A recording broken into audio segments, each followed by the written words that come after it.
예수 그리스도의 생애 이제 25번째 시간입니다. 자, 이 시간에는 우리가 지난 시간까지 예수 그리스도께서 십자가에서 죽으신 사건까지 다뤄봤죠, 그렇죠? 예. 그리고 이제 3일 밤낮 후에 이제 마침내 예수 그리스도는 부활하셨습니다, 그렇죠? 예. 근데 이제 여러분도 이제 사복음서를 지금까지 계속 읽고 오시다가 예수 그리스도가 부활하신 이 사건에 관해서 기술할 때 각 복음서마다 좀 내용이 약간 다른 부분도 좀 보이는 것 같고 뭔가 좀 시간적인 순서가 이렇게 동일하게 기록되어 있는 것 같지 않아서 여러분이 자칫 좀 헷갈릴 수도 있었을 겁니다. 그래서 오늘 이 시간에는 이제 예수 그리스도께서 부활하신 이 사건에 관해서 사복음서에 기록된 내용들을 우리가 잘 비교해가지고 한번 이렇게 연대순으로 정리해보는 시간을 가지려고 합니다. 자, 먼저 괄호 1번 보시면 교환에 부활하신 예수 그리스도, 그렇죠? 예. 뭐 이거는 우리에게 너무나도 익숙하고 또 우리가 확신하는 그런 내용이죠, 그렇죠? 사복음서에 다 나오는데 마태복음은 일단 28장 1절부터 15절의 내용을 우리가 이제 살펴보면 되고요. 마가복음은 16장 1절부터 11절에 그 관련된 내용이 기록되어 있고, 누가복음은 24장 1절부터 12절, 그다음 요한복음은 20장 1절부터 18절에 이제 바로 주의 첫날이 돼서 이제 여인들이 무덤에 갔는데, 자, 무덤이 비어 있었고 또 그 무덤 안에는 이제 천사들이 이제 예수 그리스도의 부활에 관한 소식을 알렸죠, 그렇죠? 자, 근데 이 내용에 대해서 사복음서마다 기록이 약간 상이에요. 그러니까 여러분들이 이걸 좀 명료하게 이해하기 위해서는 오늘 이제 이걸 잘 보완해서 예수 그리스도가 부활하신 다음에 그 빈 무덤에 거기서 이제 순서적으로 어떤 일이 있었는가 한번 이제 보겠습니다. 자, 동그라미 2번 보시면 부활의 새벽 상황, 예수님의 빈 무덤을 두고서 일어난 사건들은 사복음서에 혼재되어 있어 자칫 모순처럼 보일 수 있다. 주님의 부활과 관련된 사건들의 순서를 대략적으로 정리하면 다음과 같다 그랬습니다. 예. 그러니까 제가 교환에다가도 이제 마태, 마가, 누가, 요한복음은 각각 몇 장 몇 절에 이런 내용이 있는지를 다 교환에다 기재해 놨으니까 여러분이 참조하시면 되고, 우리는 교환에 지금 정리된 내용만 볼게요.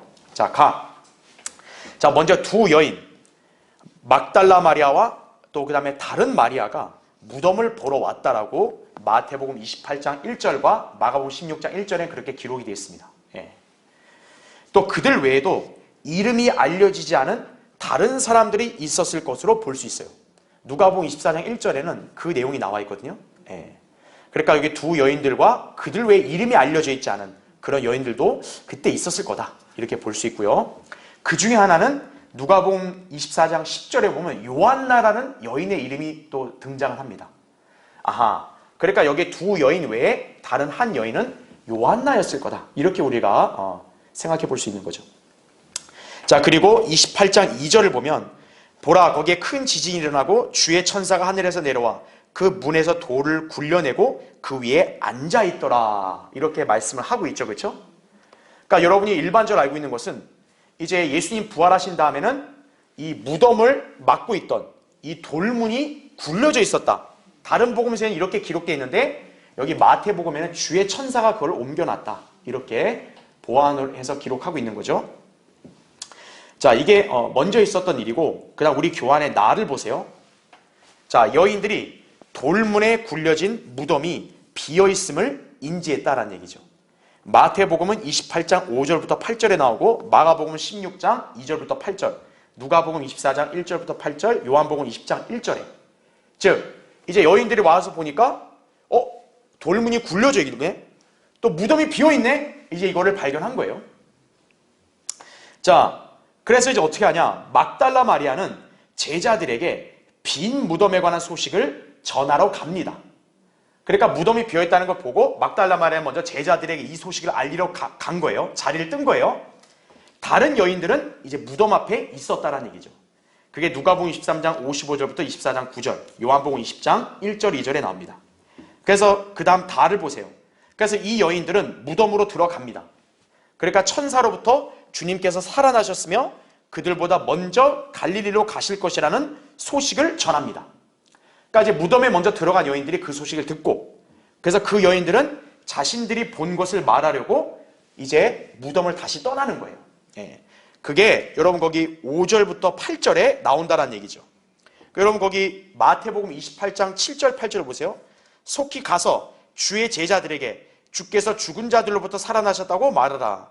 보라, 주께서 너희보다 먼저 갈릴리로 가시나니 거기서 너희가 주를 뵙게 되리라. 보라, 내가 너희에게 말하였느니라고 하니 그들이 두려움과 큰 기쁨으로 무덤에서 급히 떠나 주의 제자들에게 말하려고 달려가더라. 이렇게 나오죠. 예. 그러니까 여러분이 순서적으로 잘 이해를 하셔야 돼요. 먼저 막달라 마리아가 먼저 제자들에게 예수님 지금 무덤에 뭔가 이상이 생겼다. 그걸 알리러 갔고 다른 여인들이 이제 무덤 안까지 들어가서 천사로부터 주님의 부활의 소식을 듣고 이제 제자들에게 말하라고 명령을 받은 다음에 이제 이들이 무덤을 떠난 거예요. 자, 그 다음에 우리 교환의 라를 보세요. 자, 이제 막달라 마리아에게서 이제 빈 무덤 소식을 베드로와 요한이 듣습니다. 그래가지고 어떻게 하냐? 이 베드로와 요한이 즉시 달려가서 빈 무덤을 확인을 해요. 그 내용은 요한복음 20장에 나옵니다. 예. 그러니까 여러분들이 이 내용 순서를 잘 연관을 지으면 돼요. 그죠? 예. 자, 그래서 베드로는 그 일이 사실인지 확인하기 위해서 무덤에 직접 들어가 보았다라고 요한복음 20장에 역시 또 기록이 돼 있다는 얘기죠. 그러니까 이제 여인들이 떠나고 나서 이제 베드로와 요한이 그 빈 무덤에 도착을 한 거예요. 예. 그러니까 그들 둘이 또 들어갔고 특히 이제 베드로는 직접 가서 정말 이게 사실인가 확인도 해본 거죠. 예. 근데 이제 누가복음 24장 11절을 보면 막달라 마리아가 처음에 이 소식을 전했을 때요, 이들이 바로 믿은 게 아니라 의심했다라고 기록되어 있습니다. 그러니까 여러분이 알아야 될 게 뭐냐면 제자들이 예수님의 무덤이 비어있다 이렇게 들었다 했을 때 원래 주님은 그 전부터 그분이 십자가에 죽고 3일 만에 부활한다는 걸 계속 제자들에게 알렸잖아요. 그러니까 제자들이 영적으로 깨어 있었다면 이 소식을 들었을 때 주님 부활하셨네? 이렇게 이해해야 정상인데 당시에 제자들은 그렇게 이해했다 못했다? 못했다라는 얘기죠. 예. 그만큼 제자들이 영적으로 어두워져 있었다. 이걸 우리가 알 수 있는 거죠. 예. 그러니까 어쨌든 의심을 했고 긴가민가 해서 베드로와 요한이 한번 온 거예요. 빈 무덤으로. 자, 그 다음에 밑에 말을 보세요. 자, 그래서 베드로와 요한 두 사도가 이제 확인한 다음에 무덤을 떠났죠. 자, 이때 막달라 마리아가 무덤에 돌아옵니다. 자, 돌아왔는데 역시 막달라 마리아는 예수님의 시체가 보이지 않으니까, 그러니까 이 여인은 지금 슬픈 거예요. 자, 그때 바로 그녀는 부활 이후에 첫 번째로 나타나신 예수 그리스도를 보았다는 얘기죠. 예. 자, 우리는 한번 여기 껴놓고 요한복음 20장 한번 보세요. 요한복음 20장 11절부터 볼게요. 그러나 마리아는 무덤 밖에서 울고 섰더라. 그녀가 울다가 몸을 구부려 무덤 안을 들여다보니 흰 옷을 입은 두 천사가 앉아있는 것을 본지라. 예수의 시체가 놓여있던 곳에 하나는 머리 쪽에 또 하나는 발 쪽에 앉아있더라. 13절 천사들이 그녀에게 말하기를 여인아 어찌하여 내가 울고 있느냐고 하니 그녀가 그들에게 말하기를 사람들이 내 주를 가져갔는데 어디에 모셔두었는지 모르기 때문이다라고 하더라. 그녀가 이 말을 한 후에 뒤를 돌아다 보니 예수께서 서 계신 것을 보아도 그분이 예수신 줄을 알지 못하더라 이거죠. 왜냐하면 이 막달라 마리아가 예수님이 없어졌다 생각하니까 너무 슬퍼가지고 뒤에 예수님이 지금 계신데도 잘 못 알아본 거예요. 근데 여러분 16절 보세요. 예수께서 그녀에게 말씀하시기를 마리아야 하시니 그녀가 주께 돌아서서 말하기를 라보니 라고 하니 이는 선생님이라고 말하는 것이라. 그러니까 이제 막달라 마리아가 예수님을 딱 알아본 거예요. 그러니까 예수님이 이 여인에게 먼저 모습을 나타내신 거죠. 자, 17절 예수께서 그녀에게 말씀하시기를 나를 만지지 말라. 내가 아직 나의 아버지께로 올라가지 아니하여노라. 그러나 내 형제들에게 가서 내가 나의 아버지 곧 너희 아버지 또 나의 하나님 곧 너희 하나님께로 올라간다고 말하라고 하시니 막달라 마리아가 제자들에게 와서 자기가 주를 보았고 또 주께서 자기에게 이런 것들을 말씀하셨다고 말하더라. 이렇게 나오죠. 예.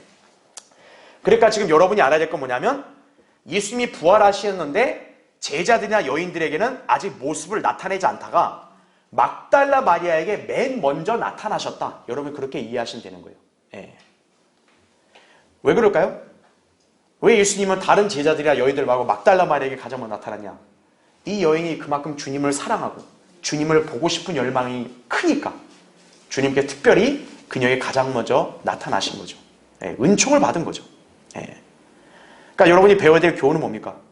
여러분이 주님을 더욱더 열정적으로 많이 사랑하면 할수록 주님은 여러분에게 진리를 알게 하시고 더 많은 것들을 깨닫게 하신다는 점 아셔야 돼요. 네. 관심이 없고 그냥 무덤덤한 사람에게는 주님이 그렇게 안 알려주시는 거예요. 네. 자, 이제 우리 교환에 요런 이제 말을 제가 봤죠, 그렇죠? 그래서 막달라 마리아에게 나타나고 그 다음 발을 보세요. 자, 이제 우리 다시 마태복음 28장 펴놓으시고, 자, 아까 우리 마태복음 28장에서 앞에서 우리 두 여인들이 무덤 안까지 들어갔다가 천사로부터 소식 듣고 나왔다 그랬죠? 그래서 이제 이 두 천사를 만났던 여인들이 무덤을 떠나 제자들에게 이제 소식을 전하러 가는 길이었죠, 그렇죠? 왜냐하면 천사가 명령했잖아요. 제자 가서 얘기하라고. 자, 그 도중에 어떤 거예요? 막달라 마리아에게 이미 나타나신 예수 그리스도를 만났다라는 얘기죠. 예.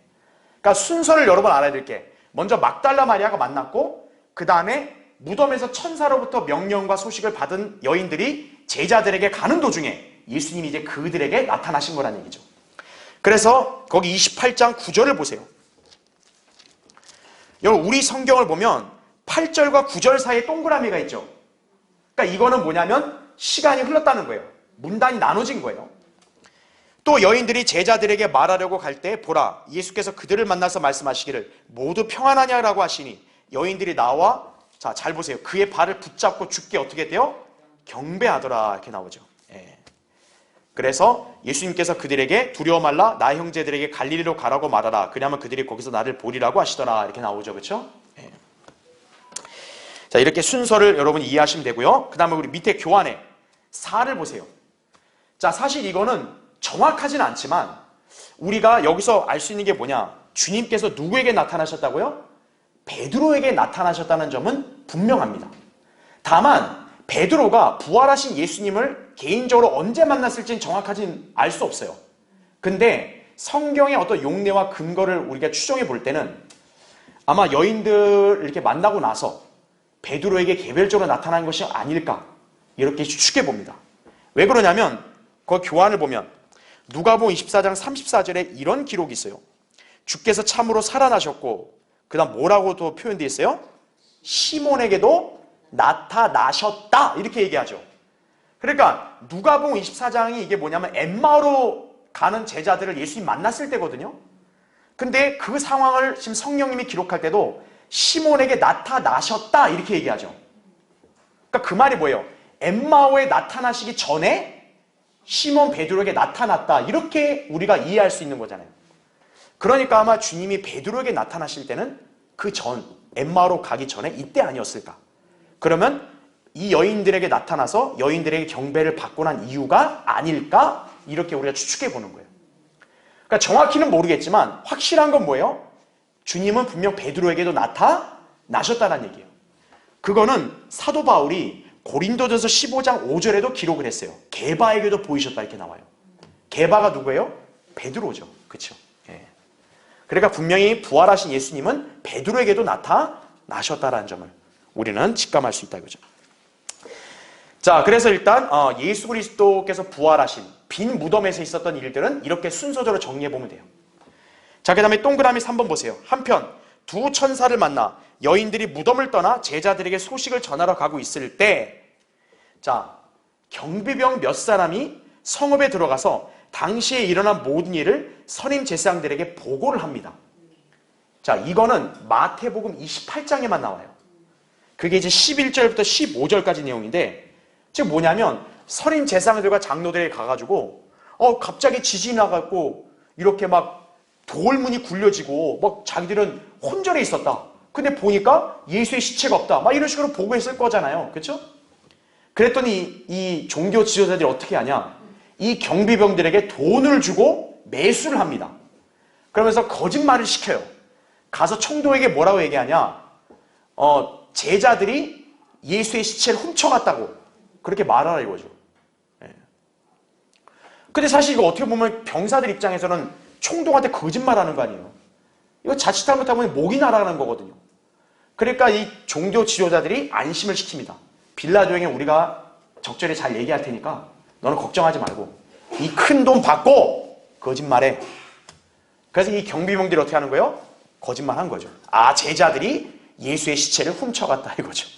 근데 여러분, 이게 말이 되는 소리일까요? 말이 안 되죠. 근데 여러분 아셔야 돼요. 마귀가 관장하는 세상은 어떤 거예요? 진리는 잘 안 믿고 거짓말은 고지고대로 믿는 거예요. 그걸 여러분 아셔야 돼요. 여러분이 상식적으로 생각해 보세요. 지금 예수님의 시체를 이 돌문 무덤에다 안치해놓고 그 돌문 앞을 병사들이 지키고 있었는데 제자들이 무슨 재간으로 그걸 훔쳐가요? 그럼 병사들은 어떻게 하고 있었던 거예요? 다 이렇게 자고 있었던 거예요? 아니 자고 있었다 쳐도 그 무거운 돌문을 어떻게 굴려요? 그 말도 안 되는 소리거든요.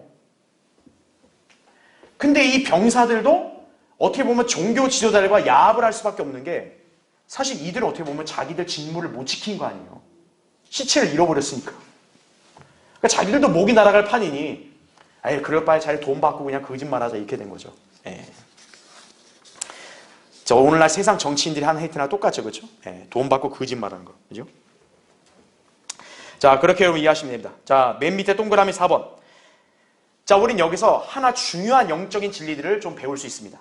자, 막달라 마리아와 다른 여인들이 예수님을 만났을 때 그분을 만지는 것에 관해서요. 다음 페이지 보시면 자, 서로 다른 반응이 언급이 돼요. 자, 다음 페이지에 메뉴에 밑주신 거 보세요. 주님은 막달라 마리아에게 나를 만지지 말라 그러죠. 내가 아직 나의 아버지께로 올라가지 않았다. 그러니까 그 이유 때문에 나를 만지지 말라. 예수님은 그 여인에게 금지를 하세요. 그런데 우리가 마태복음 28장 9절을 보면 이 여인들은 지금 예수님의 발을 어때요? 만졌죠. 경배를 했죠. 예수님은 그걸 금하지 않았죠. 자, 막달라 마리아와 지금 여인들이 똑같이 예수님 만질라 했을 때 예수님은 막달라 마리아는 만지지 말라고 하고 여인들에게는 만지는 거 허락했어요. 왜 그랬을까요? 뭔가 상황이 달라진 거예요. 자, 아까 막달라 마리아가 예수님을 맨 먼저 만났다 그랬죠. 그 다음에 이 여인들이 만난 거죠. 자, 그 사이에 뭔가 어떤 변화가 있었다는 걸 우리가 직감할 수 있겠죠. 바로 무슨 변화가 있었겠어요? 아까 예수님이 막달라 마리아한테 뭐라고 했어요? 내가 아직 나의 아버지께로 올라가지 않았다고 얘기하죠. 즉 예수님은 그 순간 바로 즉시 어떤 거예요? 셋째 하늘에 올라갔다 내려오신 거라는 걸 우리는 알 수 있는 거예요. 예. 자, 그래서 우리가 자세한 내용을 그 교환을 보시면 가보세요. 그럼 우리가 볼 때는 지금 이거는 어떤 막 며칠 뭐 이런 몇 날이 아니라 순식간이잖아요. 그럼 예수님이 순식간 마치 순간이동한 것처럼 하늘에 올라갔다 지상에 내려왔냐? 그렇다란 얘기죠. 자, 가를 보세요. 예수 그리스도께서는 초자연적인 부활의 몸을 입으셨기 때문에 눈 깜짝할 사이에 셋째 하늘에 다녀오셨다는 얘기죠. 자, 이 점을 오해하면 안 되는 게 하늘로 갔다 승천. 사도행전 1장 9절의 승천이다. 이렇게 오해하면 안 된다는 거예요. 왜냐하면 사도행전 1장 9절의 승천은 주님께서 부활하신 뒤에 셋째 하늘의 영광으로 들어가셨다가 지상에 다시 내려오신 다음에 40일 동안 지상에서 활동하시고 나서 이제 많은 사람들이 보는 앞에서 올라가신 거란 얘기죠. 예. 그러니까 지금 예수님이 막달라 마리아에게 얘기한 것은 사도행전 1장에서의 승천이 아니다. 이 점을 여러분이 잘 유념해야 돼요. 그럼 나를 보세요.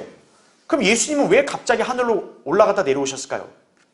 거기 내용을 보시면 예수 그리스도께서는 부활하셨을 때 당시 지하세계 낙원에 사로잡혀 있었던 바로 누구요?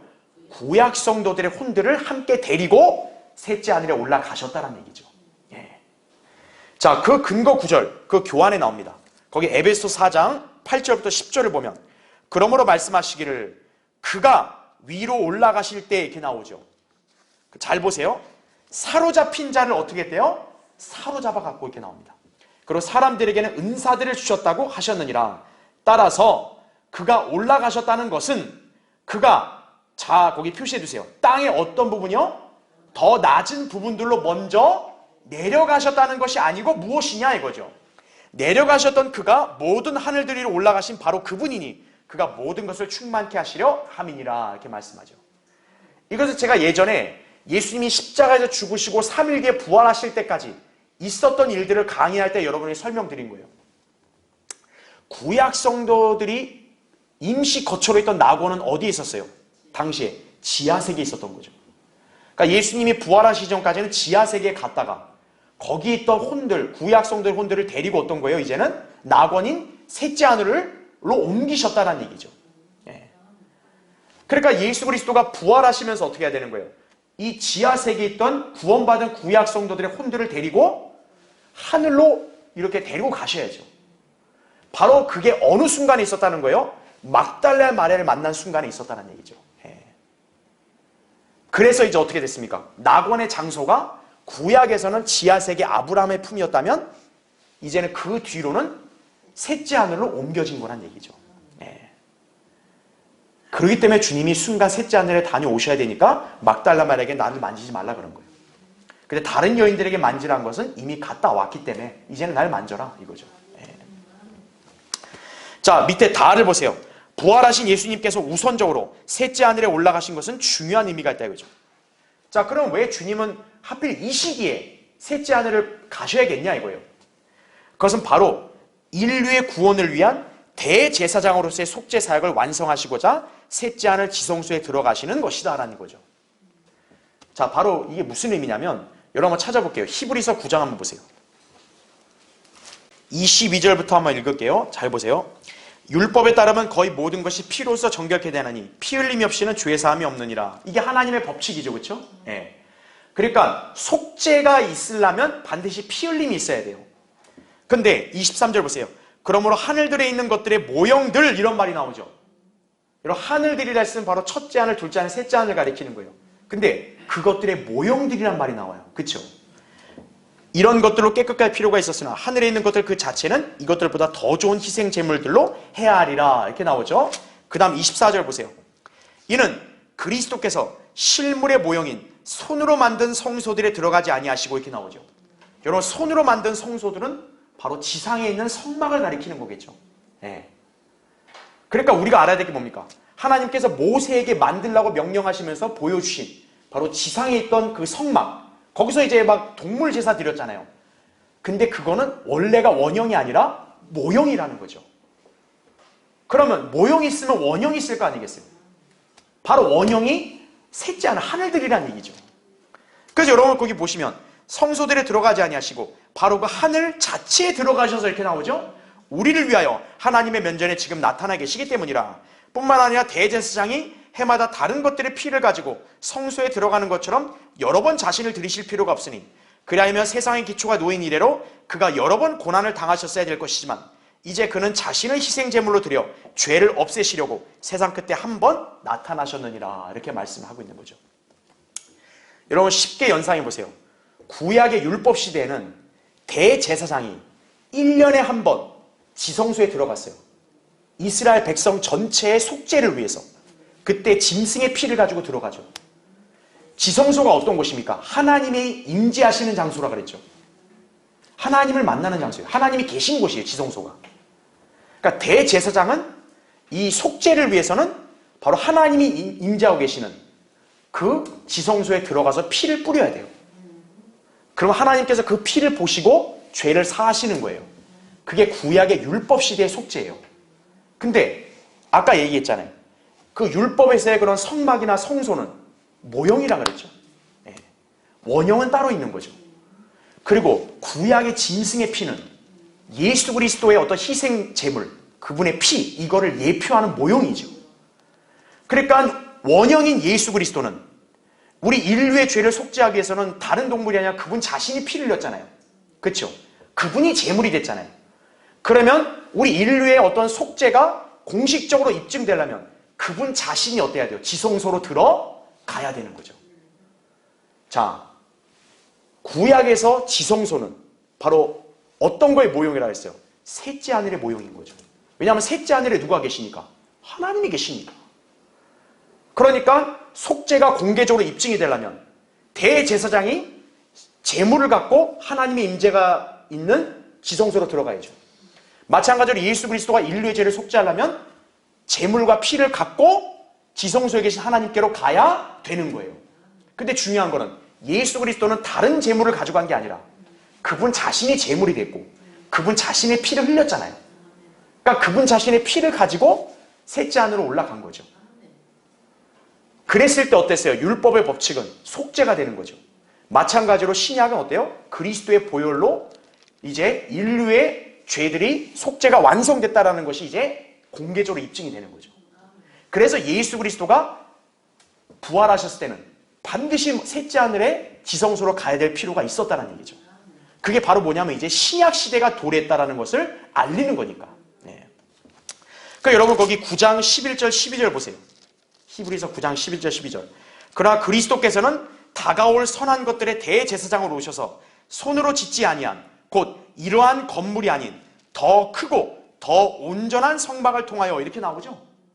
그러니까 예수 그리스도는 그 지상에 있는 어떤 성막 여기 들어가는 게 아니라는 거죠. 온전한 성소에 들어가는 거예요. 근데 12절 보세요. 염소와 송아지의 피로 아니하고 이렇게 나오죠. 오직 자신의 피로 한 번 성소에 들어가셔서 우리를 위하여 영원한 구속을 이루셨느니라 이렇게 말씀하고 있는 거죠. 구약은 어땠어요? 대제사장이 한 번만 들어가는 게 아니죠. 1년마다 매년 들어가야 돼요. 왜냐하면 동물의 피는 완전한 속죄가 안 되니까. 하지만 예수 그리스도의 피는 완전한 속죄가 되니까 그분이 계속 왔다 갔다 지성소 들어가다 이럴 필요 없는 거죠. 그분은 한 번만 이제 셋째 하늘 지성소에 가시면 되는 거예요. 예. 바로 그 점을 여기서 우리에게 알려주는 거라 이거죠.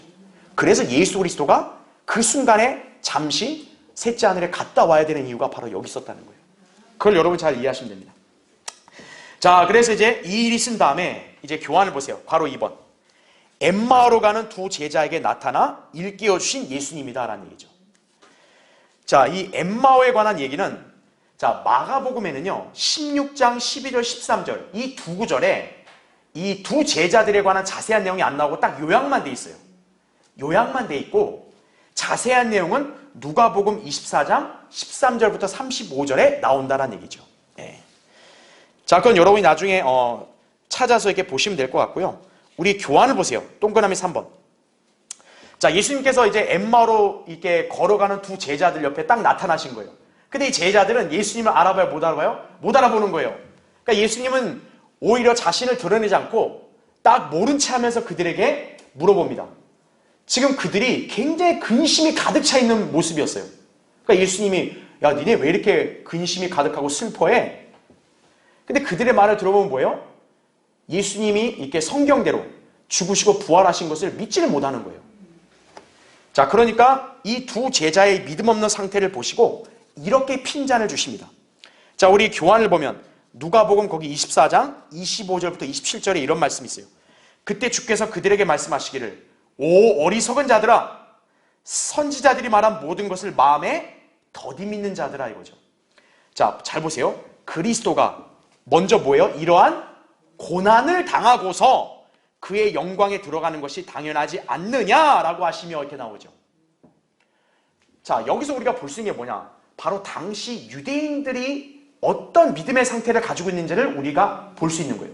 즉 뭐냐면 유대인들은 예수 그리스도가 메시아라면은 바로 재림의 영광 이거를 성취해야 될 걸로만 생각하는 거예요.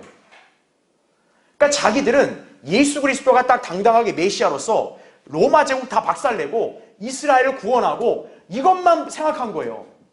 근데 어라? 그게 아니라 예수님이 어떤 거예요? 힘없이 끌려가서 죽으셨네? 이거예요. 그러니까 이 사람들은 그거에 그냥 절망하고 있는 거예요. 그러니까 예수님 볼 때는 답답한 거죠. 이 답답이더라. 구약 성경을 자세히 보면 그리스도가 영광을 받기 전에 먼저 뭘 해야 된다? 고난을 받아야 된다. 이걸 모르냐? 이렇게 지금 이들에게 핀잔을 주신 거란 얘기죠. 그러면서 잘 보세요. 모세와 모든 선지자들로부터 시작하여 자신에 관한 모든 성경에 있는 것들을 그들에게 어떻게 하셨다? 설명하시더라 이거죠. 구약의 예언을 본다면 예수 그리스도는 십자가에서 죽으신다는 예언 분명히 있습니다. 그렇죠? 물론 구약의 대부분의 예언이 재림에 관련되어 있지만 분명히 초림에 그리스도의 죽으심과 부활에 관한 내용도 나와요. 분명히. 근데 그들은 이 예언을 유심히 잘 이렇게 읽고 믿은 게 아닌 거죠. 그러니까 모르는 거죠. 그래서 밑에 가를 보세요. 주님께서는 일찍이 구약 성경의 범위를 율법과 선지서들로 정의하신 적이 있죠. 누가복음 16장 16절에 자, 여기서는 율법을 모세로 대체하여 설명하셨죠. 왜입니까? 율법은 누가 가져왔어요? 모세가 가져왔으니까요. 자, 선지자서들에 관한 기록, 선지서들을 지칭하죠. 즉, 주님은 자신에 관한 모든 일은 이미 구약에 예언되어 있음을 언급하신 것이다 이거죠. 그래서 나를 보세요.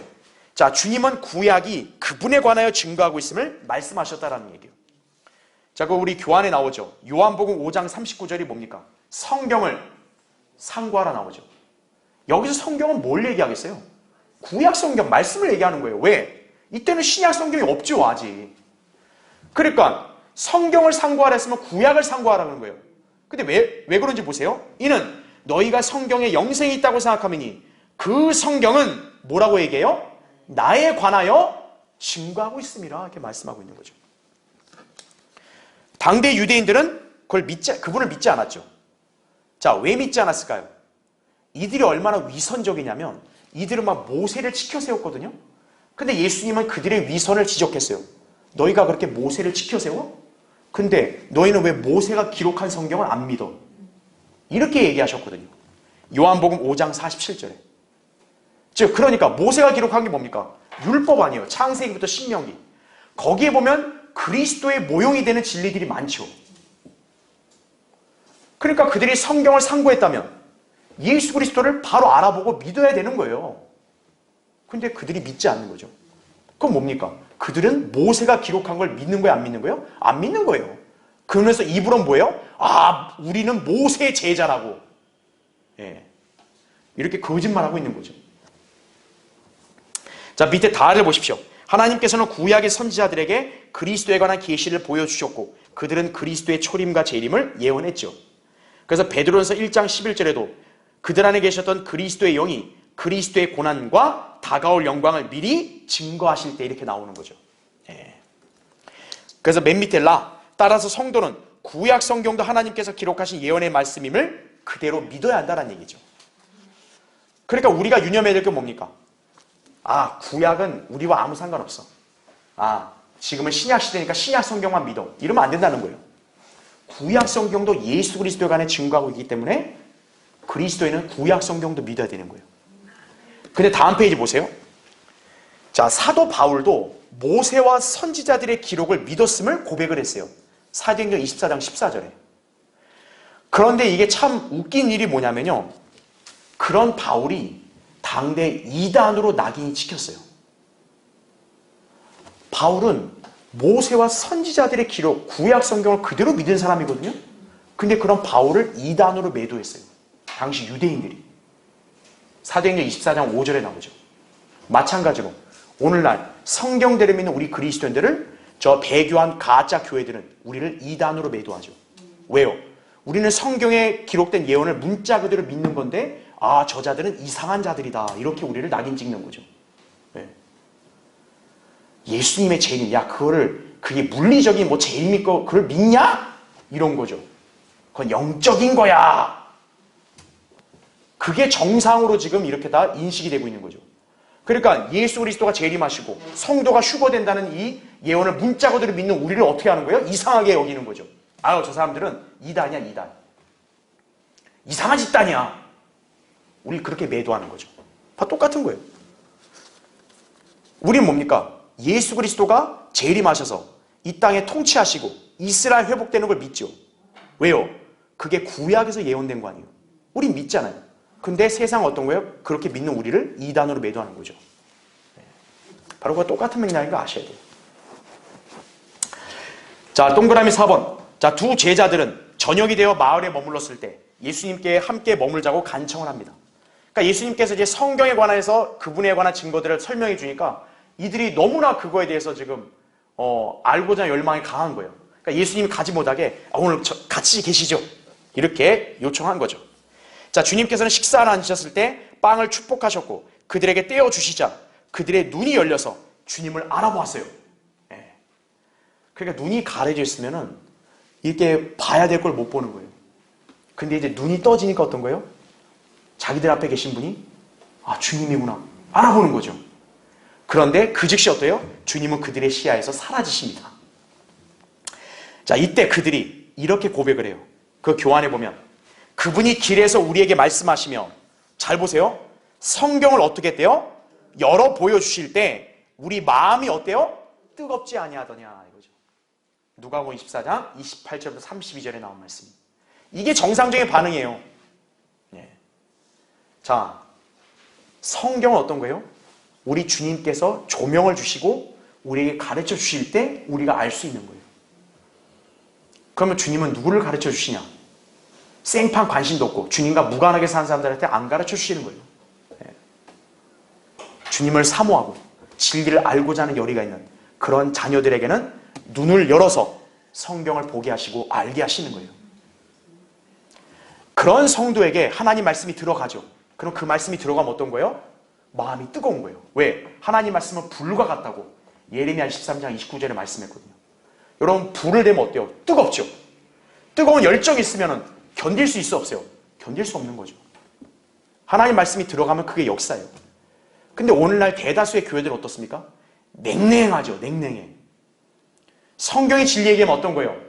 시큰둥한 거예요. 그렇죠? 듣지도 않아요. 왜냐?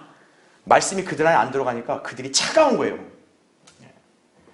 여러분이 알아야 될 거는 여러분의 영은 어떤 거예요? 하나님 말씀으로 인해서 뜨거워야 되는 거예요. 이건 무슨 뭐 이상한 체험 이거 아닙니다. 그건 속이는 거예요. 우리의 영이 진정으로 뜨거워지는 건 뭐냐? 하나님의 말씀이 우리 안에 역사할 때 뜨거워지는 것이지 무슨 이상한 체험을 해 뜨거워지는 거 아니에요. 그거는 굳이 교회가 아니라 다른 저기 스포츠 경기나 무슨 뭐 이렇게 음악 그런 공연 봐도 사람 다 뜨거워지는 거예요. 그걸 얘기하는 게 아니에요. 하나님 말씀이 들어갔을 때. 그렇죠? 바로 여기 제자들과 같은 그런 반응이 나오는 것이. 자, 이제 주님께서 엠마오로 가는 두 제자들에게 나타나시고 사라지셨죠? 자, 그 다음에는 어떻게 되냐? 괄호 3번 보세요. 11 제자들에게 나타나 평강을 말씀하신다는 얘기죠. 자, 여러분 누가복음 24장 한 펴 보세요. 이 11 제자들에게 예수님이 친히 부활하신 모습으로 그들에게 나타나서 두려워하고 불안해하고 있는 그들을 이렇게 평강이 있으라고 이렇게 안심시켜 주잖아요. 이 내용은 마태복음은 생략돼 있어요. 그리고 이제 마가복음 같은 경우는 이게 16장 14절 한 구절에만 딱 요약돼 있어요. 근데 이제 이 자세한 내용들은 누가복음에만 나와 있다 이거죠. 또 요한복음에도 나와 있어요. 요한복음은 20장 19절부터 31절에 나오는데, 자, 우리 교환을 보겠습니다. 동그라미 2번. 자, 주님은 그 주의 첫날 그날 저녁에 제자들이 모인 곳에는 유대인들을 두려워하여 문들이 잠겨 있었는데 그들 가운데 오셔서 너희에게 평강이 있으라 이렇게 말씀하셨다 이거죠.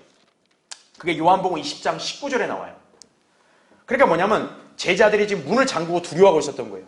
그 믿지 않는 유대인들 때문에. 그러니까 주님이 불안해하고 있는 그들에게 나타나신 거죠. 근데 여러분이 알아야 될 게 뭡니까?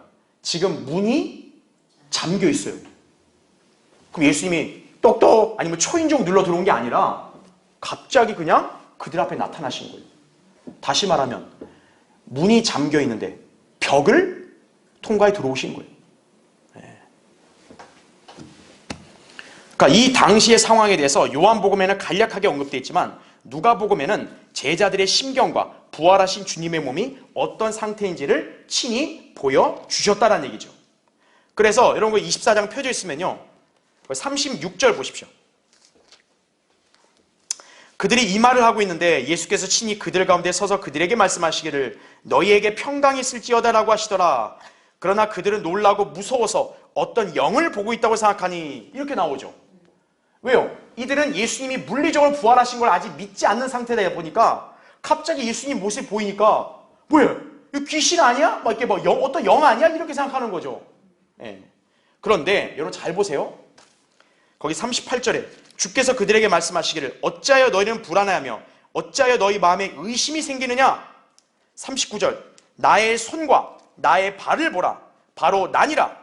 그 다음 잘 표시해 주세요. 나를 어떻게 하래요? 만지고 보라. 영은 살과 뼈가 없지만 너희가 보는 바와 같이 나는 있느니라고 하시고 이 말씀을 하신 후 자기 손과 발을 그들에게 보여주시더라. 이렇게 말씀을 하고 있는 거죠. 특징이 뭡니까? 주님께서는 분명히 문도 잠겨 있는데 그 문과 벽을 통과해 들어오신 거예요. 그러면 인간의 생각으로 볼 때는 이거는 물리적인 인간이 아니라 어떤 영이다 이렇게 오해할 수 있는데 주님이 그 오해를 불식시키고자 나를 만져보라고. 니들이 생각하는 영이라면 살과 뼈가 당연히 없어야 돼요. 만져지지 않아야 돼요. 그렇죠? 근데 만져보라고. 그럼 예수님 다 만져지잖아요. 여기서 예수님이 언급한 게 뭡니까? 영은 살과 뼈가 없지만 부활하신 주님은 분명히 살과 뼈가 있는 거죠. 부활하신 몸이 바로 그렇다는 걸 우리는 알 수 있는 거죠. 아, 분명히 물리적인 살과 뼈가 있는구나 이거죠. 그런데 중요한 거는 오늘날 지금 우리와 같은 그런 몸이 아니다라는 거죠.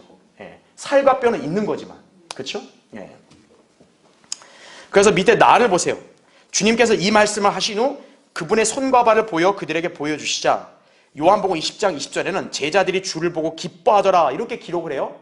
그러니까 제자들은 주님의 손과 발을 만져보니까 와 주님이다 기뻐한 거예요. 그런데 그들이 아직 믿지를 못하고 의아해합니다. 아 이게 꿈인가 생신가. 이게 너무 놀랄 일이니까요. 자 그러니까 예수님은 아예 그들에게 확신을 주시려고 여러분 거기 41절 보세요. 그들이 기쁨으로 인하여 아직 믿지 못하고 의아해하고 있을 때 주께서 그들에게 말씀하시기를 여기에 먹을 것이 있느냐고 하시니 그들이 구운 생선 한 토막과 벌집을 조금 드리자 그것을 받아서 그들 앞에서 어떻게 하셨다? 드시더라고요. 음식을 어떻게 하는 거예요? 잡수시는 거예요. 영이면 이건 절대 불가능한 일이잖아요. 분명히 물리적인 살과 뼈를 가진 몸을 지니고 계신 거죠. 음식을 드시는 거죠. 부활하신 몸은 어떤 거예요? 음식을 먹을 수가 있는 거예요. 자, 다들 보십시오. 그러나 당시 자 우리에게 너무나 익숙한 제자 의심 많은 도마. 도마는 이 자리에 있었어 없어요? 없었다라고 요한복음 20장 24절에 기록되어 있습니다. 그러므로 다른 제자들이 그에게 우리가 주님을 보았다고 그렇게 얘기하니까요. 도마가 이렇게 말했다라고 요한복음 20장 25절에 나오죠. 내가 주의 손에 있는 못자국을 보고 또 내 손가락으로 그 못자국에 대어보고 나의 손으로 주의 옆구리에 넣어보기 전에는 결코 믿지 않겠노라. 강한 의심을 표명한 거죠. 야 나처럼 이렇게 이성적이고 논리적인 사람이 어딨냐 이거죠. 니들은 이 허황된 사람들이다 이거예요. 나는 직접 만져보고 손가락 넣어보고 이래야 믿지. 굉장히 똑똑해 보이시죠? 오늘 하나님 말씀 믿지 않는 이 죄인들이 다 그런 거예요. 내가 직접 예수님과 하나님을 보기 전에 난 안 믿어. 지옥에 한번 들어가 봐야 내가 그러고 나서 믿겠어. 한번 들어가면 끝나는 거예요. 그런 거 하기 전에 믿어야지. 그죠? 자, 라를 보세요. 자, 이제 8일이 지났어요. 제자들이 다시 집안에 있을 때 그때는 도마도 함께 있습니다. 이때 예수님 나타나십니다. 그래야죠. 왜냐 또 도마 없을 때도 나타나면 난 안 만져봤으니까 안 믿어. 이럴 거 아니에요. 예수님이 아예 도마한테도 딱 각인을 시키려고 나타나시는 거죠. 그러니까 주님은 아무 말도 안 들으시고 다 아시니까 도마한테 가서 이렇게 말하는 거죠. 야, 네 손가락을 내밀어서 나의 손을 보고 너의 손을 내 옆구리에 넣어보라. 믿음 없는 자가 되지 말고 믿는 자가 되라. 요한복음 10장 27절에 말씀하죠. 그래도 도마는 그래도 나름대로 믿음도 있고 의식도 있는 거예요. 여기서도 끝까지 부인 안 하죠. 나의 주, 나의 하나님 이제 이렇게 납작 엎드리죠, 그렇죠? 그러니까 주님이 야, 네가 나를 보니까 믿니? 보지 않고 믿는 자들은 복이 있다. 요한복음 10장 29절에 말씀합니다. 그게 누굴까요? 오늘날 우리 신약 그리스도인들 가리키는 거예요. 보지 않고 믿는 자들은 복이 있다 이거예요. 물론 도마도 잘한 거예요. 봤으면 믿어야죠. 거기서 우기면 안 되죠. 야, 예수님 아닌데? 이러면 안 되는데, 그죠? 그죠? 근데 보지 않고 믿으면 주님이 그 사람을 더 사랑하시는 거예요. 여러분, 그런 성도가 되셔야 돼요. 자, 밑에 동그라미 3번 보십시오.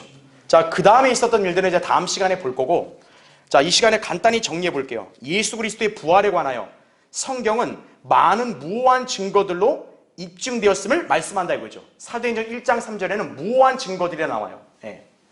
여러분, 무오하단 말이 뭐라 그랬어요? 제가 오류가 없다는 뜻입니다. 거짓 증거가 아니라는 거예요. 자, 논리적인 증거들을 정리하면 밑에 가. 일단 예수님의 몸이 무덤에 있었다 없었다? 없었다라는 사실이죠. 예수님 부활한 것밖에 안 돼요. 그 다음 나를 보세요. 주님의 시체가 없어진 사실을 은폐하기 위해서 대제사장과 장로들은 경비병들을 돈으로 매수했죠. 만약에 예수님이 부활하신 게 가짜면 뭘 돈으로 매수할 게 뭐 있어요. 아주 강력하게 주장하면 되는 거죠.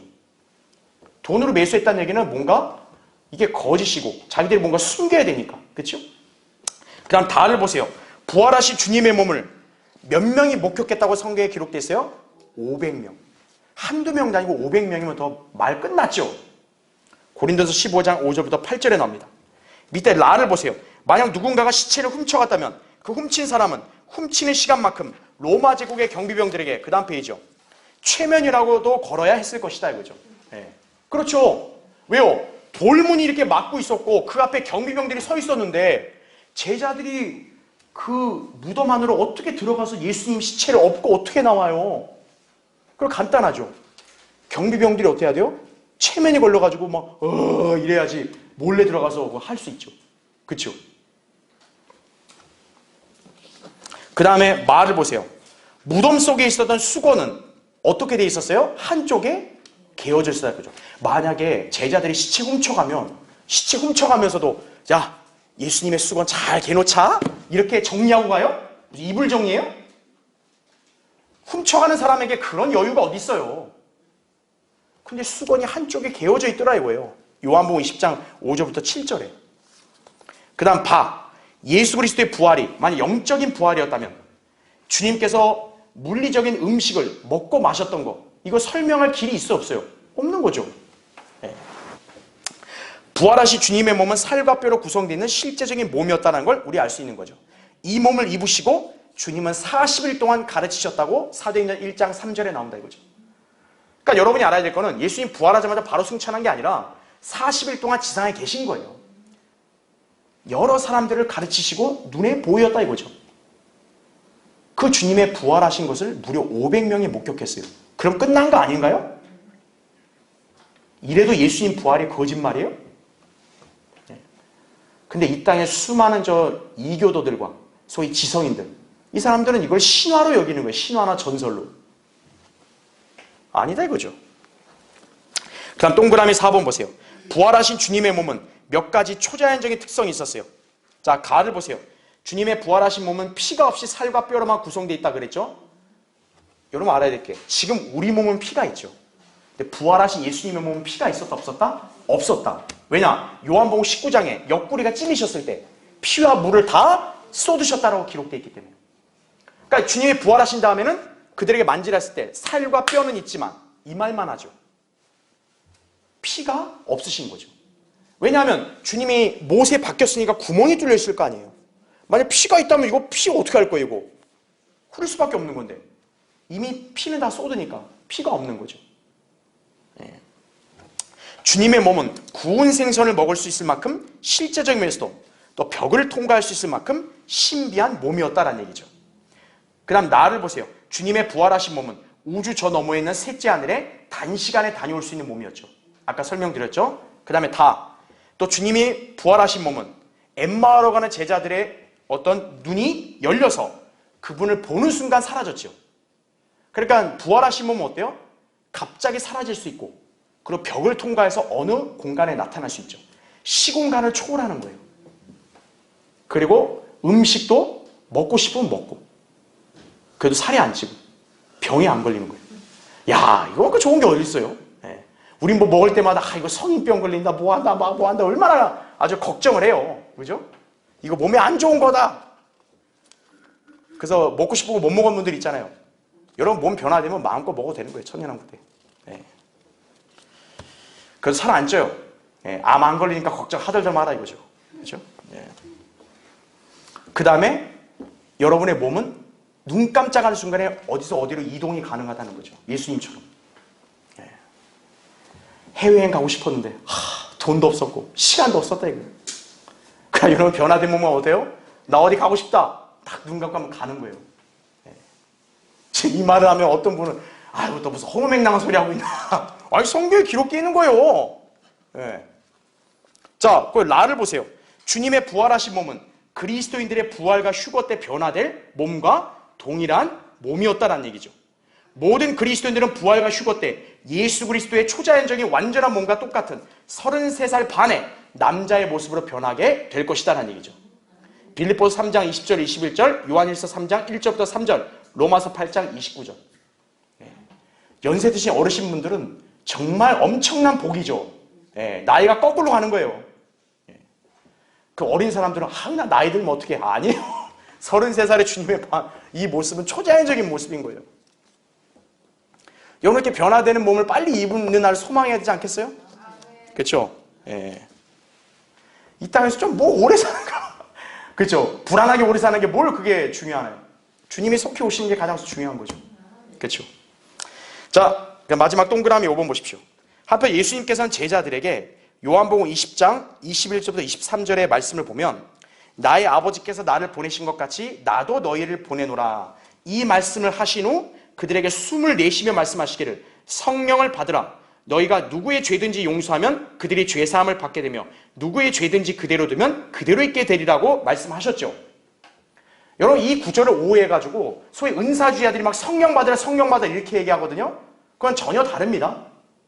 우리가 알아야 될 게 뭐냐면 지금 여기 제자들에게 성령 받으라고 한 것은 오늘날 우리처럼 성령 침례를 받은 게 아니에요. 성령 침례는 언제 일어납니까? 사도행전 2장 오순절 때 일어나요. 그때 성령이 강림하실 때. 그렇죠? 지금 예수님이 지상에 계시기 때문에 성령이 강림할 수 있어 없어요? 없다고요. 예수님이 승천하신 다음에 성령님이 강림해야 성령 침례가 일어나는 거예요. 그래서 지금 이 제자들이 성령을 받는 것은 오늘날 우리 신약 그리스도인들이 구원받았을 때 그런 식으로 받은 게 아니라 구약시대. 여러분 구약시대는 어때요? 성령님이 임의로 원하는 어떤 사람한테 들어가시잖아요. 그와 같은 맥락으로 지금 성령님이 그 제자 안에 들어가신 거다. 그렇게 여러분 이해하셔야 되는 거예요. 예. 그래서 이때 그리스도의 몸이라는 게 아직 있어 없어요? 없죠. 성령 침례가 없으니까. 예. 그러니까 여러분 이걸 잘 구분하셔야 돼요. 그래서 맨 밑에 다를 보시면 지금 이들이 성령님을 받는 상황은 주님께로부터 뭐를 받은 거예요? 지상명령 받았죠. 지금 우리가 이 구절 위에를 보시면 예수님 뭐라 그래요? 내가 너희를 보낸다고 말하잖아요. 보낸다. 그러니까 지상명령을 하시면서 동시에 바로 이들에게 성령 받으라고 지금 말씀하시는 거죠. 뭔가 어떤 이들에게 임무를 주고 이들을 뭔가 쓰시기 위해서 이렇게 이들을 택했다라는 점을 약간 보여주는 거죠. 그렇죠? 네. 그 다음에 거기 밑줄 친 거 보세요. 주님은 그들에게 죄사함의 권세를 주셨죠. 그렇죠? 아까도 그 위에 보면은 누구의 죄든지 용서하면 죄사함을 받게 되고 죄든 그대로 두면 그대로 있게 된다 그랬죠? 그러니까 이걸 오해하지 말아야 될 게 이들이 무슨 대단한 죄사함의 능력이 있다 이걸 얘기하는 게 아니고 바로 거기 밑줄 친 거 보시면 이 권세는 예수 그리스도의 피의 속죄를 믿음으로 적용되는 죄들의 사함을 전파할 수 있는 걸 말한다는 얘기죠. 예. 다시 말하면 오늘날 우리 그리스도인들이 예수 그리스도의 복음을 전하잖아요. 그래서 그 죄인한테 당신이 회개하고 예수 그리스도의 피를 믿고 그분을 영접하면 당신 죄사함 받는다. 우린 이렇게 선포할 수 있죠. 그래서 그들이 우리가 전한 복음을 그대로 믿으면 실제 그들은 어떻게 돼요? 죄 사함 받는 거예요. 반대로 그들이 거부한다 그러면 어떻게 돼요? 그럼 당신은 죄 가운데 살다 죽으면 지옥 간다. 우리 그렇게 얘기할 수 있는 거죠. 바로 죄를 그대로 두는 것과 같은 효과인 거죠. 그래서 이거는 신약 성도들이 바로 복음을 전할 때 바로 그 권세와 연관되어 있다. 그렇게 이해하시면 되는 거죠. 또 참고로 고린도서 2장 10절에 보면 우리 안에 누가 계세요? 성령님, 예수 그리스도의 영이 계시죠. 그리스도가 계시죠. 그래서 바울이 뭐라고 했냐? 내가 그리스도를 대신하여 너희를 용서한다. 이렇게 얘기하죠. 예. 바로 그와 같은 맥락으로 여기에 적용을 시키면 된다는 얘기죠. 그러니까 이게 무슨 뭐 교황이나 어떤 카톨릭 사제가 뭐 자기들만 죄사할 수 있다. 이게 아니에요. 예. 신약 그리스도인들이 바로 예수 그리스도의 피의 속죄를 믿을 때 그 사람에게 죄가 사해진다. 이걸 선포할 수 있다. 그걸 우리가 이해하시면 되는 거죠. 그렇죠? 예. 자, 이제 나머지 내용들은 이제 여러분들이 참조하시면 되고 다음 시간에 여기서 이어서 공부하겠습니다.